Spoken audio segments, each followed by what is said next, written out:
चलो देखते हैं कि अभी इजराइल और ईरान के बीच क्या हो रहा है, क्योंकि ये सिर्फ हेडलाइंस नहीं है, ये हिस्ट्री बन रही है। तो ये है लेटेस्ट। बस कुछ दिन पहले ईरान ने इजराइल पर लगभग 200 बैलिस्टिक मिसाइलों से हमला किया।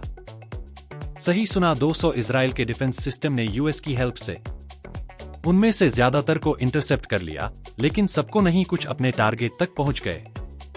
सबसे खराब हमलों में से एक था दक्षिणी इजराइल के एक हॉस्पिटल सरोका मेडिकल सेंटर पर मेज बहुत ज्यादा, कम से कम 47 लोग घायल हुए।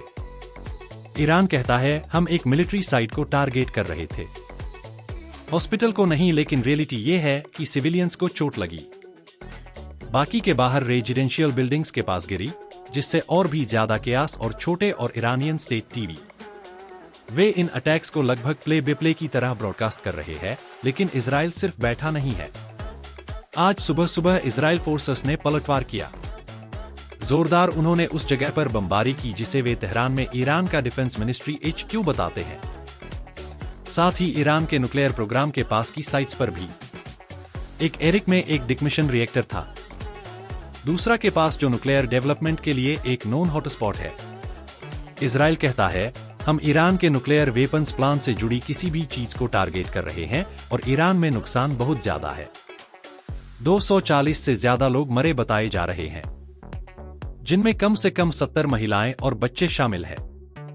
लड़ाई ब्रूटल है और दोनों साइड्स आगे बढ़ने की कसम खा रहे हैं। तो जब ये सब हो रहा है तो दुनिया क्या कर रही है?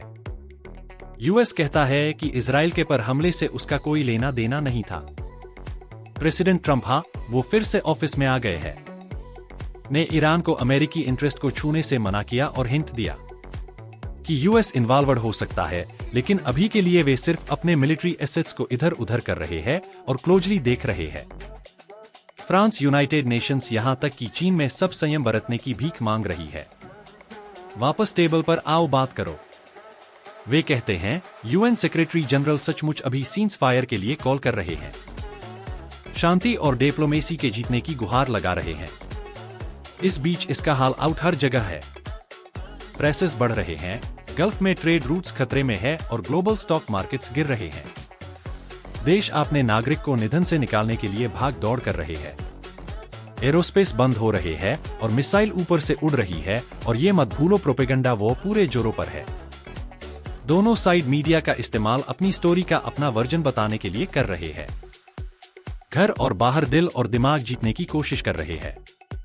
सबसे बड़ा सवाल जो सब पर छाया हुआ है, आयरन का न्यूक्लियर प्रोग्राम इंस्पेक्टर्स को अंदर नहीं जाने दिया जा रहा है। इजराइल संदिग्ध साइट्स पर बमबारी कर रहा है और बड़े युद्ध का डर हर दिन बढ़ रहा है। बॉटम लाइन सिचुएशन वोलाटाइल है। क्नोइस और ईमानदारी से कहूं तो किसी को नहीं पता कि आगे क्या होने वाला है। सभी आंखें रीसन पर टिक की है, क्योंकि दुनिया उम्मीद कर रही है बेताबी से कि डिप्लोमेसी बहुत देर ना हो जाए।